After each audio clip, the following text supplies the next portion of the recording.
The envelope arrived on a Tuesday morning in late November 1885, its edges worn from the long journey across 3 states, and Benjamin Kincaid held it with trembling fingers as he read the carefully penned words that would change everything.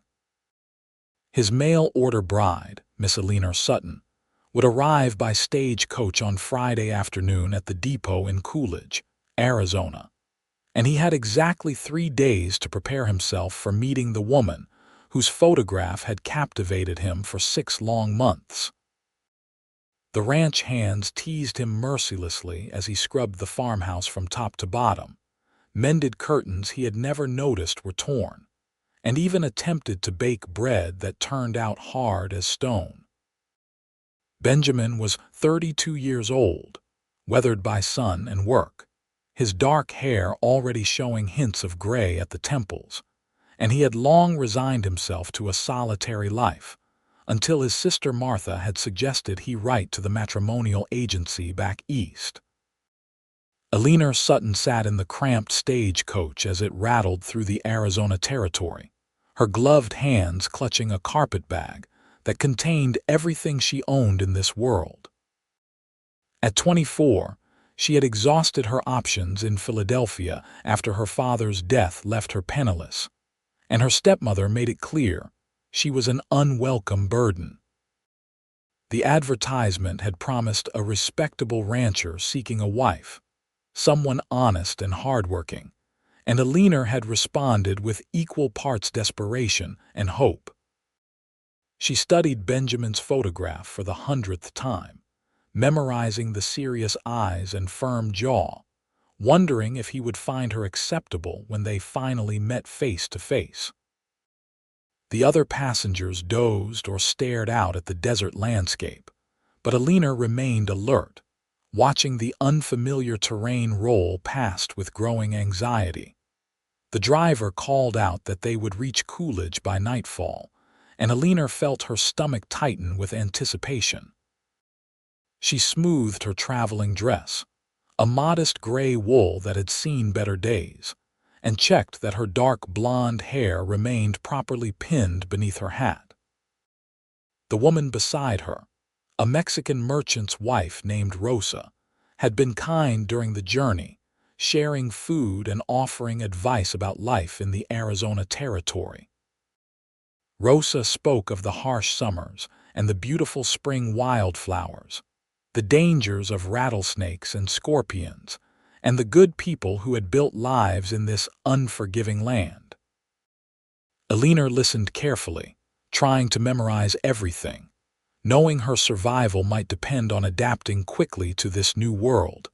As the afternoon wore on, Eleanor noticed dark clouds gathering on the horizon, an unusual sight in the desert. Rosa frowned and muttered something in Spanish, crossing herself quickly. The driver pushed the horses harder, clearly hoping to reach town before whatever weather was coming caught them on the open road. Eleanor had never seen clouds quite that color, a peculiar greenish-gray that seemed to swallow the light.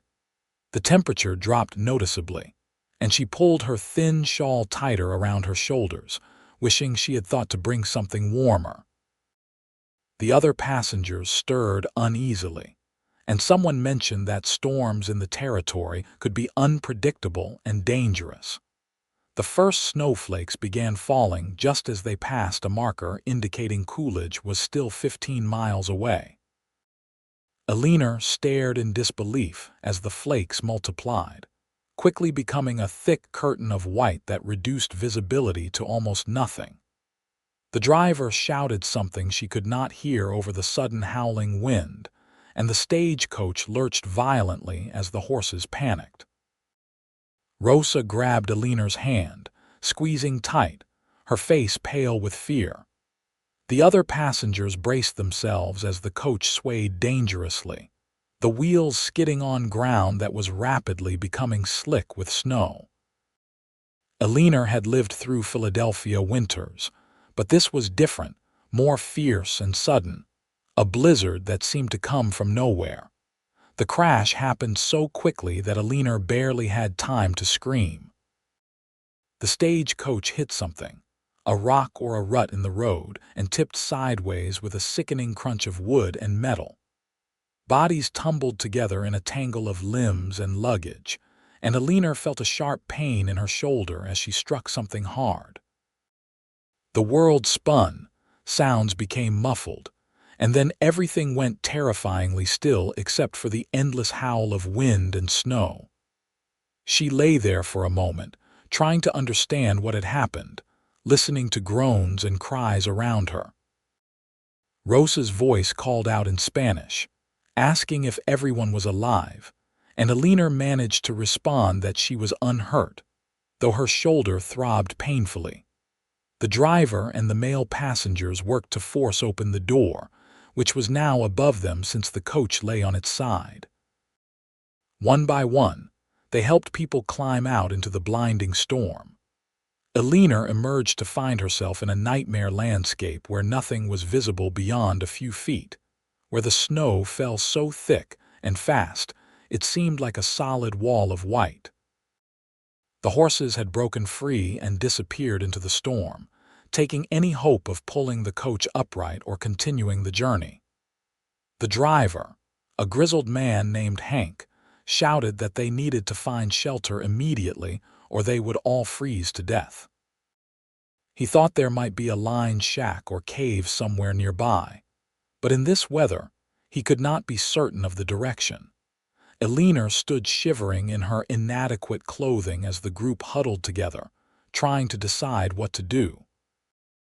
Rosa's husband Carlos suggested they stay with the overturned coach, which would at least provide some protection from the wind. But Hank insisted they would die if they remained in the open. The argument continued while precious minutes ticked away and the cold became more brutal with each passing moment. Eleanor's teeth chattered so hard she bit her tongue, tasting blood. Her fingers and toes were already going numb despite her gloves and boots. She thought of Benjamin Kincaid waiting for her in Coolidge, expecting a bride who might never arrive, and felt a crushing disappointment that went beyond her physical discomfort. The group decided to split up, with some staying at the coach while others searched for shelter. Hank would lead a party to look for the lined shack he remembered from previous runs, and Eleanor found herself part of that group along with two other men. They tied themselves together with rope so no one would get lost in the whiteout conditions, and began stumbling through the snow, which was already several inches deep and climbing rapidly. Eleanor could not feel her feet anymore, and each step required tremendous effort. The wind cut through her clothing as if she wore nothing at all, and ice formed on her eyelashes, making it difficult to see. She focused on putting one foot in front of the other, refusing to give up, determined to survive this ordeal.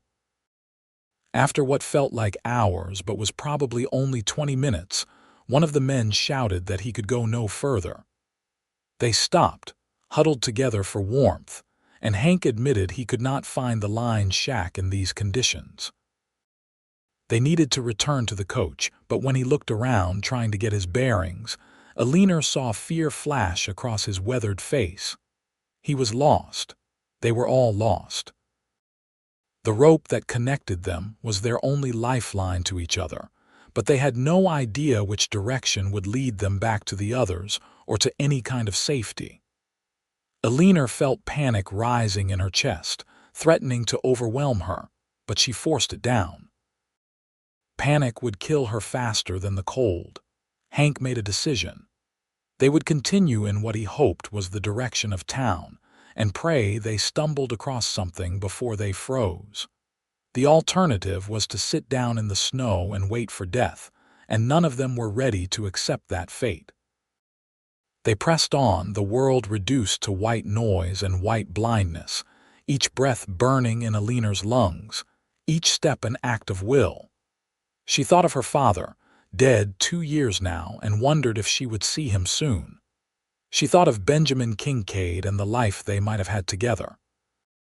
She thought of Philadelphia and wondered if her stepmother would even notice she had died. Then she stopped thinking at all and simply moved, one foot, then the other, an automaton trudging through hell. The rope went slack suddenly, and Eleanor realized the man ahead of her had fallen. She bent to help him up, but he did not respond, his body already stiffening in the cold. Hank checked for a pulse and shook his head grimly. They could not carry him, and they could not stay. Eleanor wanted to protest, to insist they not leave him here alone, but she had no breath for words. They continued with one fewer in their party, the rope feeling lighter and more fragile. The other man, whose name Eleanor had never learned, began singing something in a language she did not recognize, his voice cracking and fading until it stopped altogether. When Hank checked on him, he too was gone, simply sitting down in the snow and giving up. Now it was just Eleanor and Hank, and she could see he was struggling badly. He kept apologizing, saying he should have stayed with the coach, that he had killed them all with his pride and stubbornness. Eleanor tried to comfort him, but her words came out slurred and strange. She was so tired. Every part of her body screamed for rest, for sleep, for an end to this impossible cold. Hank stumbled and fell, and when Eleanor tried to help him up, he waved her away weakly.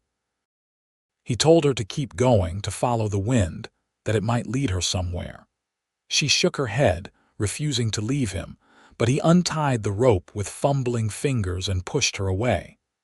His last words were for her to tell his wife Sarah that he loved her, and then he closed his eyes. Eleanor stood alone in the storm, swaying, her mind growing foggy and distant. She could not feel her body anymore, which was almost a relief after the hours of agony. She took a step, then another, operating on pure instinct now.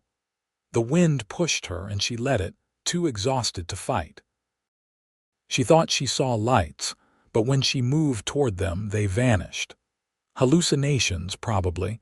She fell once, twice, dragged herself back up each time, though she could not have said why. The third time she fell, she lacked the strength to rise. She lay in the snow, which felt almost warm now, almost comfortable, and let her eyes drift closed. Somewhere far away she heard a voice calling, but it seemed like part of a dream. Benjamin Kincaid arrived at the Coolidge Depot just as the clerk was posting a notice that the afternoon stage had not arrived. A knot of worried people gathered, asking questions that no one could answer. The storm had blown in with shocking speed, catching everyone off guard. Snow in November was not unheard of in this part of Arizona, but a blizzard of this intensity was rare. Benjamin felt his heart sink as he stared at the notice. The stage should have arrived 2 hours ago. Even accounting for the weather, they should have sent word or turned back. Something was very wrong. He approached the clerk, a nervous young man named Timothy, and demanded to know what was being done to find the missing stage.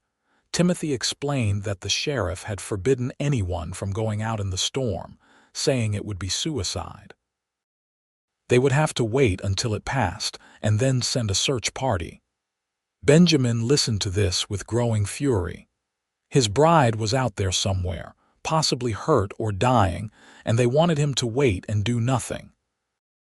He turned on his heel and strode toward the livery stable, ignoring Timothy's protests. The storm was beginning to ease slightly, the snow falling less thickly, and Benjamin had spent enough time in this country to know its moods.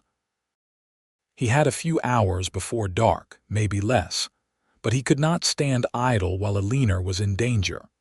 The livery owner, an old-timer named Josiah, tried to talk Benjamin out of taking a horse. He pointed out the obvious hazards, the risk of getting lost or frozen, the foolishness of riding out alone. Benjamin paid him no mind, saddling his sturdy roan mare and gathering supplies he might need. Extra blankets, a rope, matches in a waterproof tin, dried meat, a flask of whiskey. Josiah watched him with sad eyes, clearly thinking Benjamin was riding to his death, but finally stopped arguing and wished him luck. Benjamin swung into the saddle and headed out of town, following the stage road north, his eyes scanning the white landscape for any sign of the missing coach. The wind still gusted hard enough to sting his face, and the temperature continued to drop as afternoon faded toward evening. Benjamin pushed his mare as fast as he dared, knowing that time was Eleanor's enemy now. He had memorized her photograph, the gentle eyes and soft mouth, the way her hair curled at her temples. In her letters, she had revealed a sharp mind and kind heart, a woman who loved poetry and had taught herself to play piano. She deserved better than to die in a snowstorm before they even met. Benjamin was not a praying man, but he prayed now, asking whatever God might listen to spare her life and guide him to her. He found the overturned stagecoach just as the sun touched the horizon, painting the snow in shades of pink and gold that would have been beautiful under other circumstances. 3 people huddled inside the wreckage, including a Mexican couple and an elderly man. They told him about the others who had gone searching for shelter, how they had not returned. Benjamin's chest tightened when they confirmed that a young woman matching Eleanor's description had been in that group. The survivors were in bad shape, suffering from exposure, and Benjamin knew he faced an impossible choice. He could help these people back to town, probably saving their lives, or he could continue searching for Eleanor and the others in the gathering darkness. The Mexican man, Carlos, made the decision for him. He spoke in heavily accented English, insisting Benjamin go find the others while he and his wife Rosa would get the elderly man back to town. Carlos had rested enough to attempt the journey, and the storm was definitely easing. Benjamin provided them with his extra blanket and half his supplies, explained which direction would lead them to Coolidge, and then turned his horse north, following the confused tracks that led away from the coach. The snow had covered most of the trail, but he could still make out depressions and disturbances that suggested people had passed this way. Full dark arrived with shocking speed, and Benjamin lit a lantern, holding it high as he urged his mare forward. The tracks became harder to follow, but he persisted, calling out every few minutes, his voice swallowed by the wind and snow. He found the first body half buried already, a man frozen in the act of walking, and Benjamin's heart lurched. Was Eleanor already dead too? He could not accept it, would not accept it. He continued on, following what might have been tracks or might have been his imagination. The cold bit deep, even through his heavy coat and gloves, and he knew he could not stay out much longer without risking his own life. Then he saw something, a dark shape against the white snow, smaller than the others had been. Benjamin urged his tired mare forward and dismounted, falling to his knees beside the still form. Even covered in snow, even with her lips blue and her skin deathly pale, he recognized her from the photograph. Eleanor Sutton, his mail-order bride, lay curled on her side as if sleeping. Benjamin tore off his glove and pressed his fingers to her throat, searching desperately for a pulse. For a long moment he felt nothing, and despair crashed over him. Then he detected it, the faintest flutter of life, barely there but real. She was alive. Barely, impossibly, miraculously alive. Benjamin worked quickly, knowing that every second counted. He wrapped Eleanor in both his blankets, pulling her limp body into his arms. She weighed almost nothing, light as a child, and he felt her bones through the thin dress that had provided virtually no protection. He cursed the circumstances that had brought her here so unprepared, cursed himself for not somehow preventing this disaster. He managed to get her onto his horse, holding her in front of him in the saddle, and turned back toward town. The mare was exhausted, but responded to his urgency, plodding steadily through the snow while Benjamin held Eleanor against his chest, trying to share his warmth with her frozen body. The ride back seemed to take forever, though it was probably less than an hour. Benjamin talked to Eleanor continuously, telling her to hold on, telling her she was safe now, telling her about the ranch and the life they would build together. She did not respond, did not even flutter an eyelash, but he felt her breath against his neck, shallow and slow but present. He followed his own tracks where they remained visible, and when they disappeared, he relied on instinct and luck to guide him. The lights of Coolidge appeared like a miracle, warm and welcoming in the darkness, and Benjamin felt tears freeze on his cheeks. He rode directly to Doc Wilson's house, shouting for help before he even dismounted. The doctor, a precise man in his 50s, took one look at Eleanor and immediately began barking orders. They carried her inside to the surgery, where a fire blazed in the hearth. Doc Wilson's wife, Martha, brought hot water and towels while the doctor examined Eleanor with practiced efficiency. Benjamin hovered anxiously, wanting to help but knowing he would only be in the way. Martha shooed him into the adjacent room and insisted he sit by the fire before he collapsed from exhaustion himself. She brought him hot coffee and made him drink it while they waited for news. Benjamin could not sit still for long. He paced the small parlor, listening to the murmured voices from the surgery, straining to hear any indication of whether Eleanor would survive. Hours crawled past. Martha kept the coffee coming and eventually produced a plate of food that Benjamin could not eat. Other townspeople arrived, asking about the stage, and Benjamin told them what little he knew. Carlos and Rosa had made it back safely with the elderly man, all three now recovering at the boarding house. The others were dead, and their bodies would have to be retrieved once the weather cleared. It was a tragedy and the town would mourn, but Benjamin could only think of the woman lying in the next room fighting for her life. Dawn was breaking, gray and cold, when Doc Wilson finally emerged. He looked exhausted, his shirt sleeves rolled up, his vest stained with God knew what.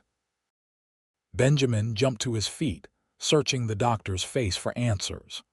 Doc Wilson gestured for him to sit and took the chair opposite, choosing his words carefully. Eleanor was alive and would likely survive, but she had come perilously close to death.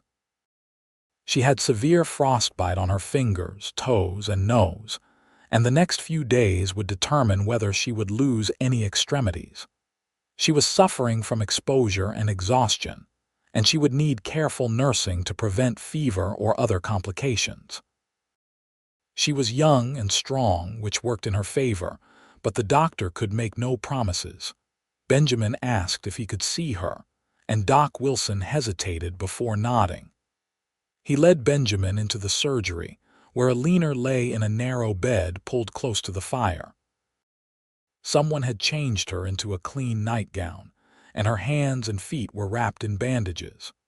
Her face was colorless, except for the angry red of frostbite on her nose and cheeks.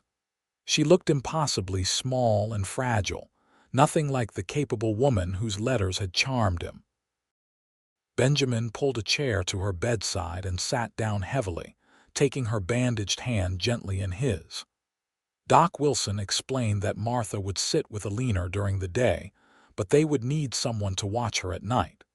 Benjamin volunteered immediately, saying he would not leave her side.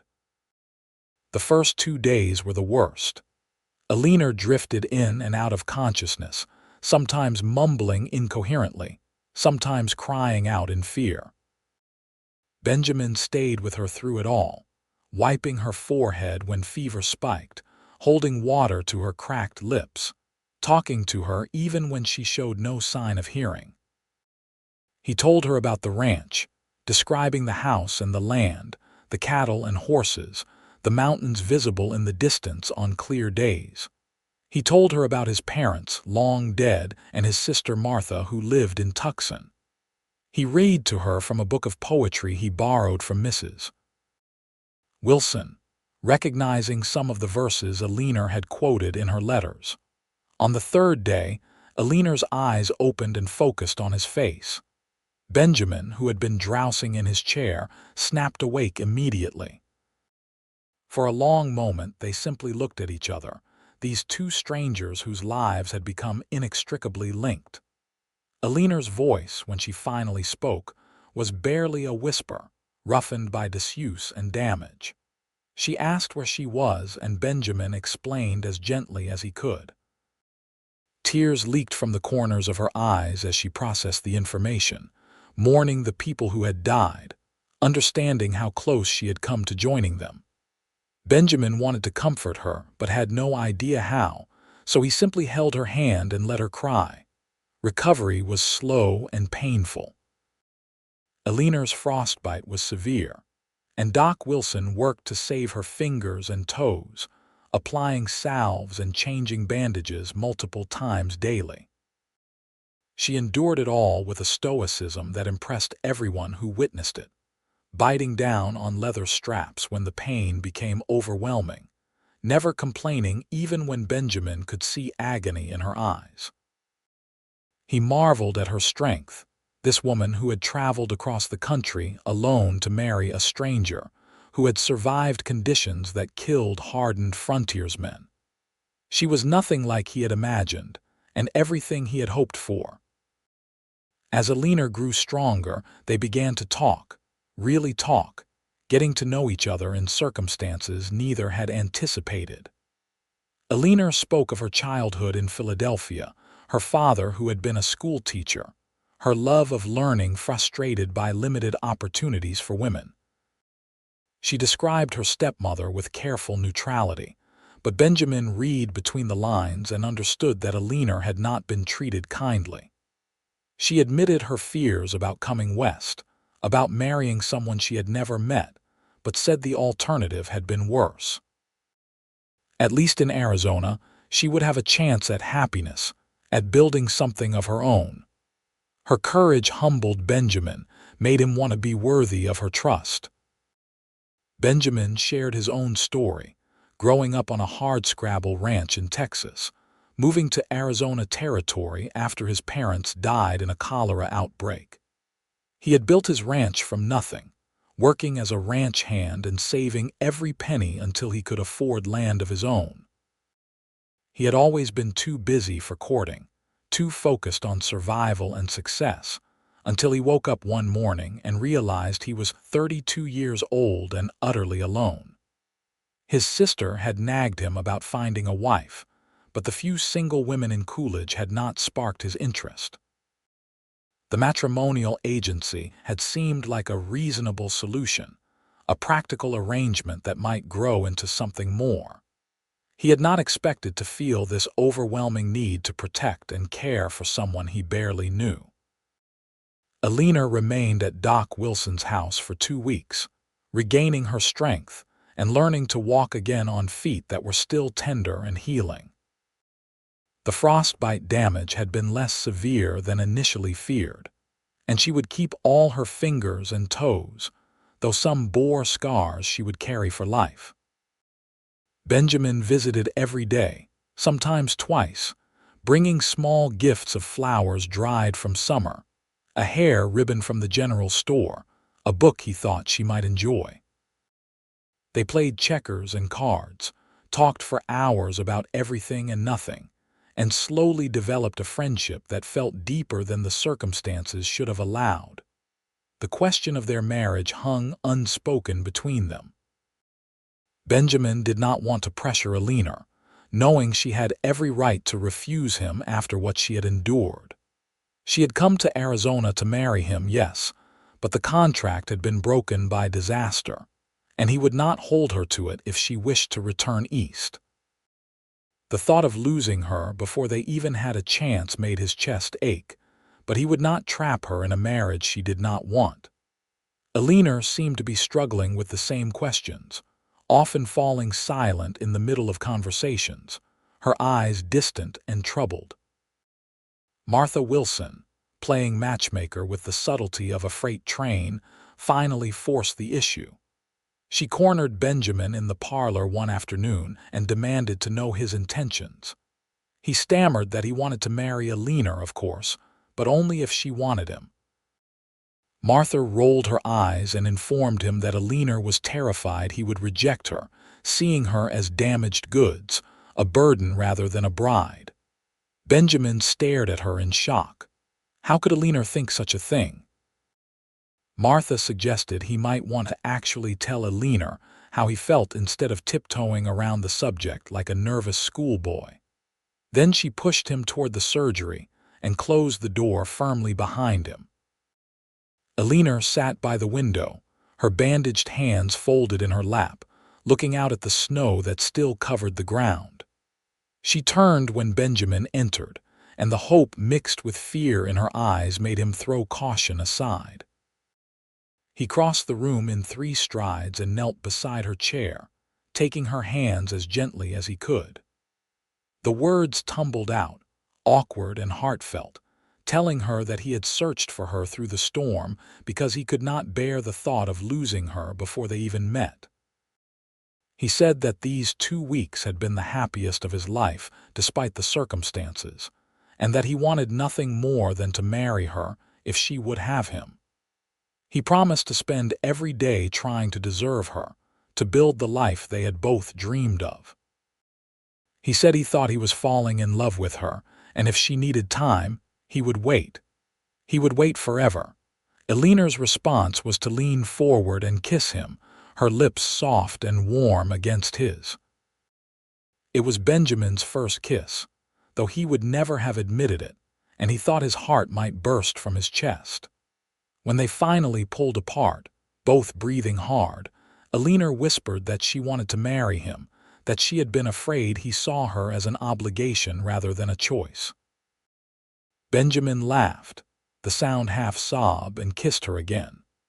Martha Wilson burst into the room moments later, claiming she heard voices and wanted to check on Eleanor, but her satisfied expression suggested she knew exactly what had transpired. They were married the following week, in a simple ceremony at the church with most of Coolidge in attendance. Eleanor wore a dress borrowed from Martha Wilson, altered to fit her smaller frame, and carried wildflowers that someone had grown in a greenhouse. Benjamin wore his only suit, brushed and pressed, his hair slicked back and his jaw freshly shaved. Reverend Thomas performed the service, his rich voice filling the small church as he spoke of love and commitment, of weathering storms together, both literal and metaphorical.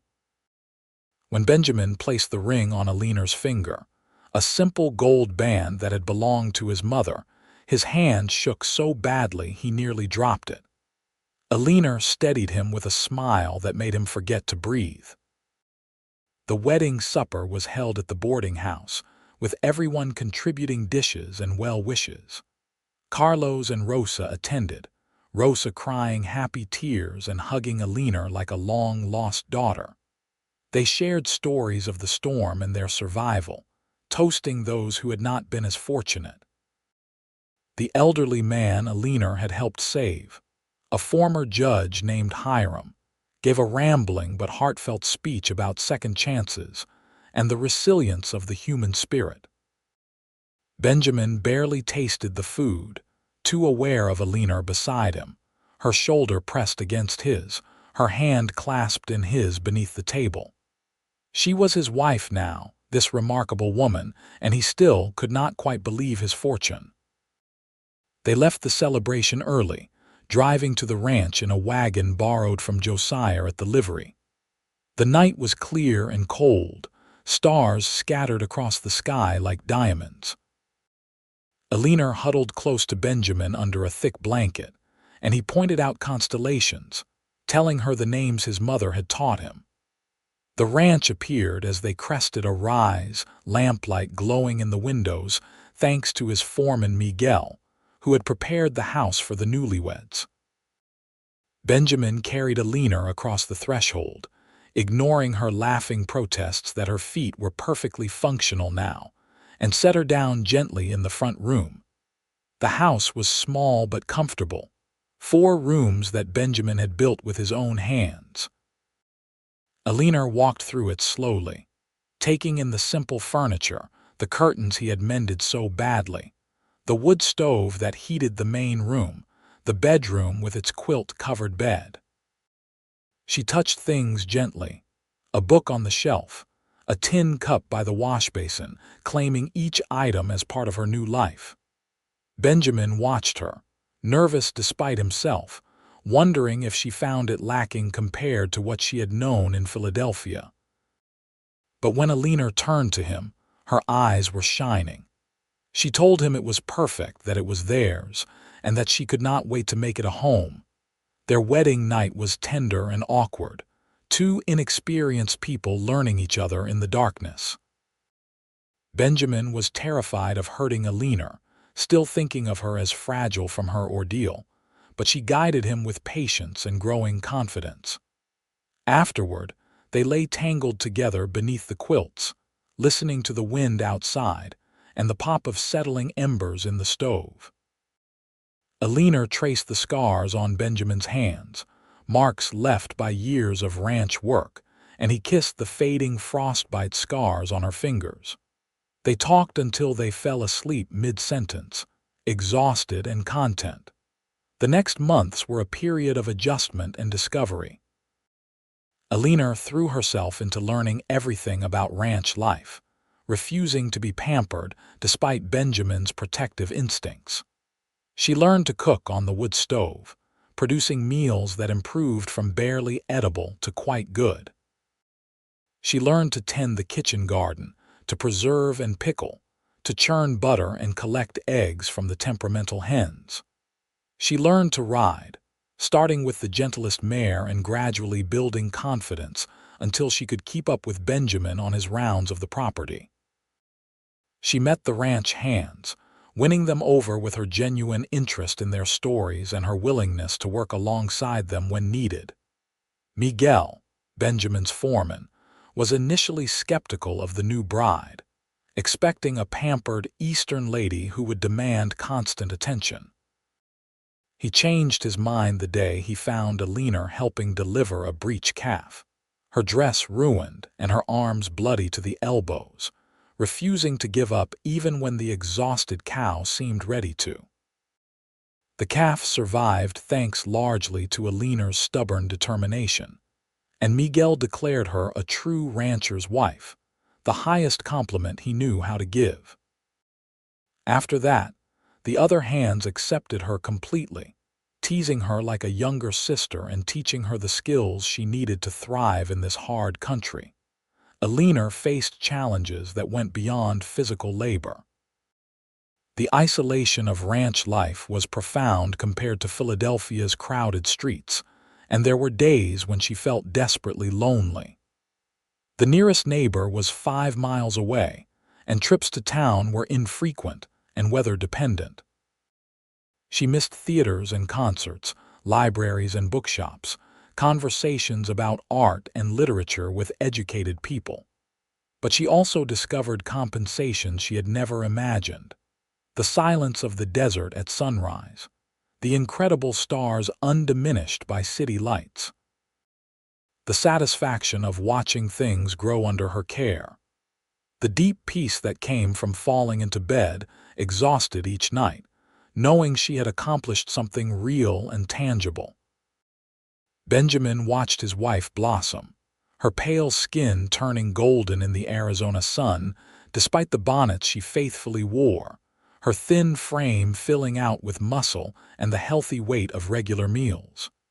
She laughed more readily, her smile coming quick and genuine. She seemed to shed the careful guardedness she had arrived with, becoming more fully herself with each passing day. He fell deeper in love with her constantly, surprised by the depth of feeling this woman inspired. He had thought marriage would be a practical partnership, and instead found himself counting the hours until he could return to the house each evening, desperate to see her face and hear about her day. Spring arrived with a riot of wildflowers that transformed the desert into a carpet of color. Eleanor spent hours sketching the blooms, creating detailed drawings that she labeled with the common and scientific names, she learned from a book ordered from Tucson. Benjamin built her a small desk in the corner of the bedroom so she would have a place for her artistic pursuits. She thanked him with kisses that led to other things, and they christened the desk thoroughly. Their physical relationship had evolved from tentative to passionate, both gaining confidence and learning what brought pleasure. Benjamin loved how uninhibited Eleanor became in the privacy of their bedroom, how she would blush fiercely the next morning but meet his eyes with secret smiles. That summer brought the brutal heat Eleanor had been warned about, temperatures that climbed over 100 degrees and stayed there for weeks. She learned to adjust the rhythm of her days, working in the early morning and late evening, resting during the worst heat of midday. She learned to recognize the signs of heat exhaustion and dehydration, to force herself and everyone else to drink more water than seemed necessary. When dust storms rolled through, she helped secure everything and seal the house against the choking clouds. When monsoon rains finally arrived, she stood in the downpour with her arms spread wide, laughing like a child, and Benjamin joined her, both of them soaked and muddy and deliriously happy. They developed their own traditions and routines. Sunday mornings meant a leisurely breakfast and reading aloud from whatever book they were sharing. Thursday evenings were for baths, heating water on the stove and taking turns in the copper tub. Saturday afternoons, if work allowed, they might ride out to the small canyon where a spring created a hidden oasis, spending a few stolen hours in a private paradise. They bickered occasionally, usually about Eleanor taking on too much or Benjamin being overprotective, but they developed the skill of fighting fair and apologizing sincerely.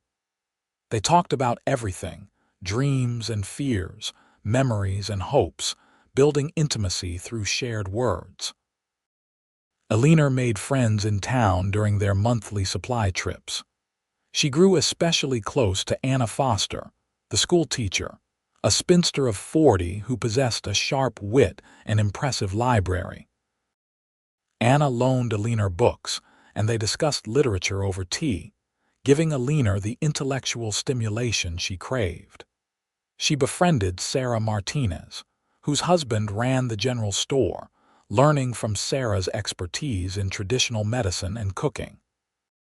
She even won over crusty old Josiah at the livery, who admitted that Benjamin had done better for himself than anyone expected.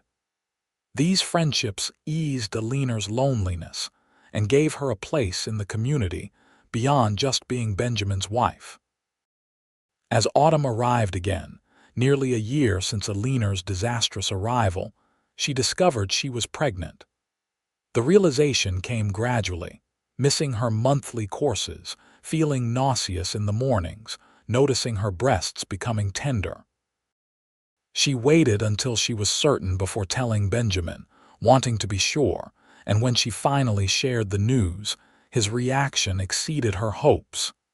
He picked her up and spun her around, whooping with joy, then immediately set her down and apologized, worried he had hurt the baby. Eleanor laughed at his sudden paranoia, assuring him she was not made of glass, but secretly loving his concern. Pregnancy agreed with Eleanor despite the inconveniences. She bloomed with health, her skin glowing, her hair thick and shiny. Benjamin could not keep his hands off her, constantly touching her growing belly, talking to the baby she carried. He built a cradle with painstaking care, sanding the wood until it was smooth as silk. Eleanor sewed tiny clothes and blankets, her needlework improving with practice. Miguel's wife Carmen, who had raised 6 children, appointed herself Eleanor's advisor, sharing advice both practical and absurd. The whole ranch seemed to hold its breath in anticipation, everyone invested in the arrival of the first Kincaid baby. The birth happened on a cold January morning in 1887, 2 weeks earlier than expected. Benjamin had ridden to town for supplies, and Eleanor's labor started while he was gone. Carmen took charge immediately, sending one of the hands racing to fetch Doc Wilson while she prepared the bedroom. Eleanor labored for 6 hours, Carmen supporting her through the waves of pain, offering sips of water and encouragement. Doc Wilson arrived just in time to catch the baby, a squalling, red-faced boy who protested his arrival into the world with healthy lungs. Eleanor held her son with shaking hands, counting his tiny fingers and toes, marveling that she had created this perfect small person. Benjamin returned home to find himself a father, and Carmen said later that she had never seen a grown man cry so hard. He cradled his son with terrified gentleness, studying the wrinkled face and shock of dark hair, declaring him the most beautiful thing he had ever seen. They named him Thomas Benjamin Kincaid, after Benjamin's father, and called him Tommy from the start. Benjamin spent the next weeks in a daze of exhausted happiness, taking over Eleanor's chores so she could rest and heal, walking the floor with Tommy when the baby fussed at night, staring at his son with besotted wonder during rare, quiet moments. Tommy was an easy baby, as babies went, sleeping in reasonable stretches and nursing well. Eleanor discovered reserves of patience she had not known she possessed, finding joy in the endless cycle of feeding and changing and soothing. Benjamin proved to be a devoted father, never complaining about disrupted sleep or the chaos a baby brought. He would sit with Tommy while Eleanor napped, telling his son stories about the ranch and the land, planning the future they would build together. Eleanor would wake to find them both asleep in the rocking chair, Benjamin's large hand cradling Tommy's tiny body, and her heart would swell with love for her family. As Tommy grew from infant to toddler, the ranch prospered. Benjamin made smart decisions about breeding stock and water rights, and the cattle herd expanded. He hired additional hands to manage the increased work, building a bunkhouse to house them. Eleanor suggested diversifying, adding chickens and pigs to supplement their income, and her enterprise proved profitable. They saved money carefully, planning for expansion and for Tommy's future. The little house grew crowded, and Benjamin began drawing plans for additions, a larger kitchen and a second bedroom for when more children arrived. Their second child came in 1889, a daughter they named Sarah Catherine after both their mothers, called Sally from birth. She had Eleanor's blonde hair and Benjamin's serious eyes, and she was immediately the darling of everyone who met her. Tommy, now 2, was initially suspicious of this usurper, but quickly became fiercely protective of his baby sister. Eleanor juggled 2 children with the same determination she brought to everything, though the exhaustion was real and deep. Benjamin helped more than most men would, changing diapers and bathing children without complaint, earning raised eyebrows in town but Eleanor's gratitude at home. The years flowed past, marked by the rhythm of seasons and children. A third baby, another son named Daniel, arrived in 1891. A fourth, daughter Marie, came in 1893. The house expanded to accommodate the growing family, now 6 rooms with a proper parlor and a dining room. The ranch hands became surrogate uncles to the children, teaching them to ride and rope, spinning tall tales and sneaking forbidden treats. Carmen's grandchildren played with the Kincaid kids, and the ranch became a lively, noisy place full of laughter and life. Eleanor found fulfillment in ways she had never imagined back in Philadelphia. She loved her children fiercely, but she also maintained her own interests, sketching and reading and helping Benjamin with the ranch accounts. She became known in the community for her skill with sick animals and her willingness to help neighbors in need. She taught her children to read and write, using the schoolhouse in town only when they were old enough for more advanced education. She never lost her love of learning, ordering books and magazines, staying connected to the wider world even from their remote ranch. Benjamin aged into his 40s and then his 50s, his hair going fully gray, his body still strong from constant work. He never took for granted the life he and Eleanor had built, remembering the desperate night when he had searched for her in the snow, when he had almost lost everything before it began. He told her he loved her constantly, showing it in 1,000 small ways, and Eleanor returned his affection with equal devotion. They still carved out time for themselves, stolen moments of intimacy, long conversations after the children were asleep, rides out to their private canyon when they could escape for an afternoon. Their marriage was not without challenges. Money was sometimes tight, especially after bad years when cattle prices dropped or drought reduced the herd. They weathered illness and injury, the constant dangers of ranch life. They disagreed on how to raise the children, Eleanor wanting more formal education while Benjamin valued practical skills. They made mistakes and apologized, hurt each other and forgave, building something stronger through the difficulties. They learned that love was not just the passion of early days, but the choice to keep choosing each other, day after day, year after year.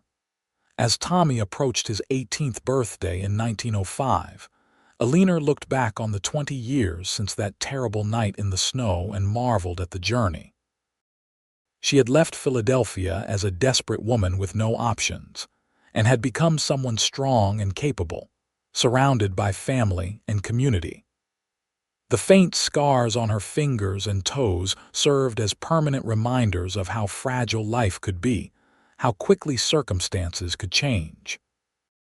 She had nearly died in that blizzard, would have died if not for Benjamin's determination and refusal to give up. That night had changed both their lives irrevocably, bringing them together in ways no carefully planned courtship could have matched. Benjamin, watching Eleanor help Marie with her homework while Daniel argued with Sally about whose turn it was to feed the chickens, felt the same sense of grateful wonder. His mail-order bride had gotten lost in the snow, and he had searched all night through conditions that should have killed them both. But they had survived, and in surviving had found something precious. Eleanor was his partner in every sense, the person who understood him completely, who challenged him to be better, who had given him the family he had barely dared to dream of.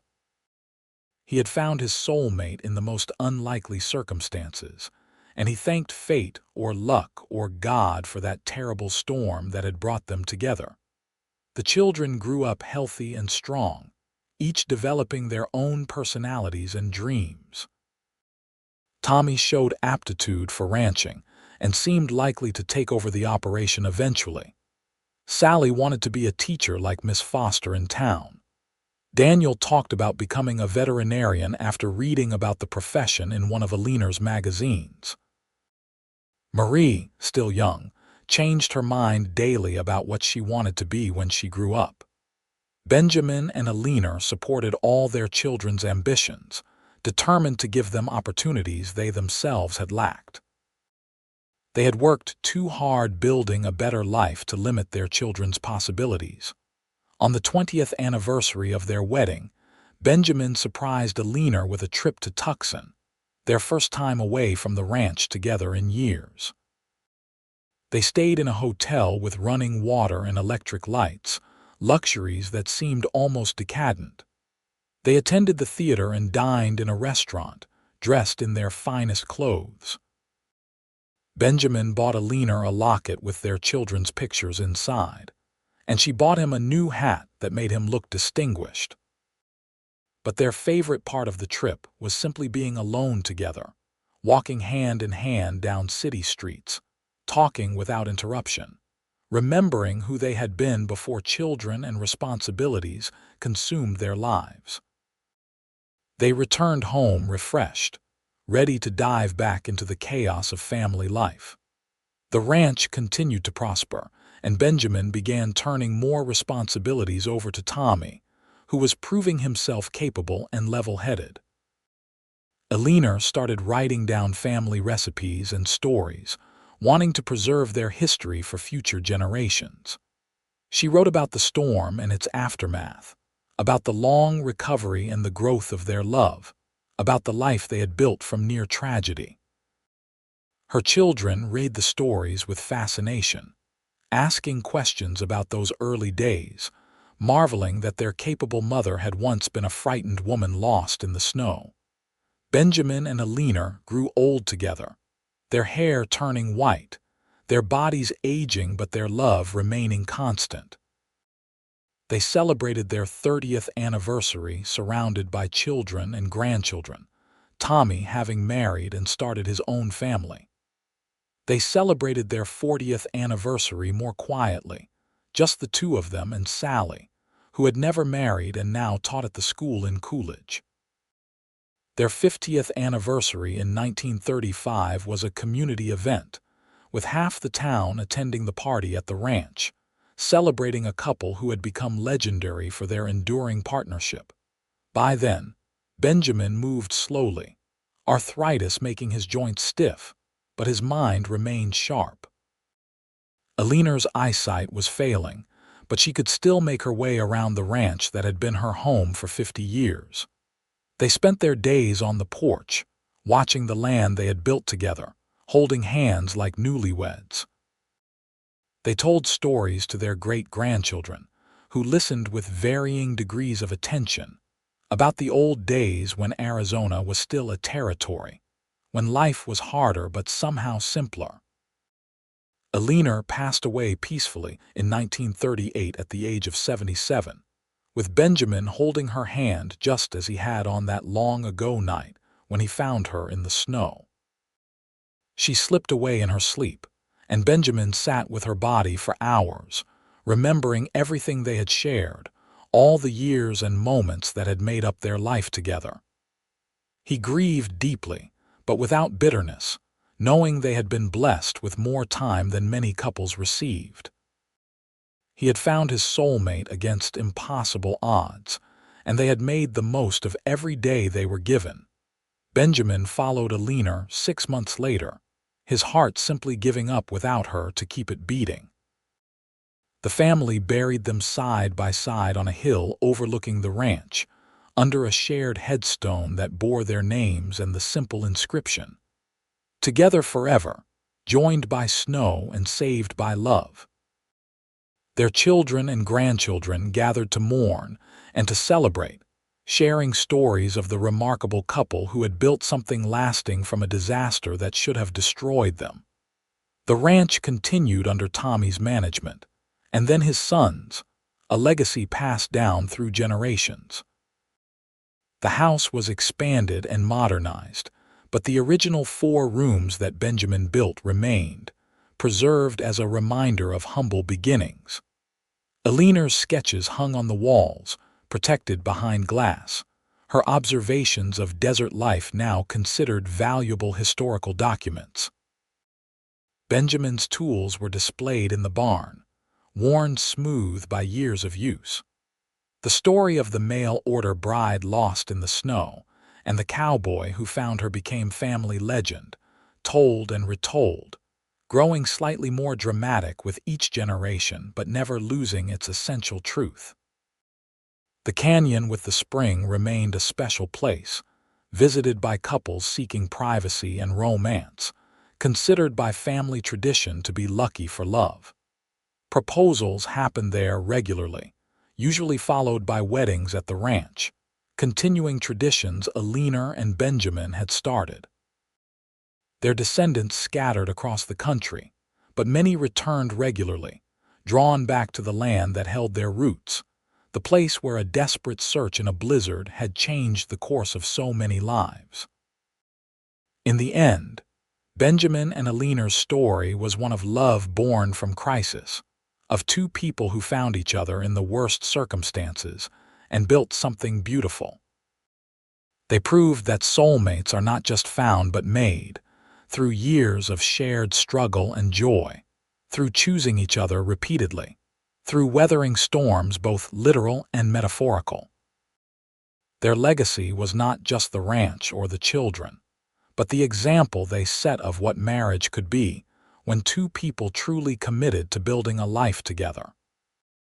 And it all started with a blizzard, a desperate search through the snow, and a cowboy who refused to give up until he found the woman fate had chosen for him.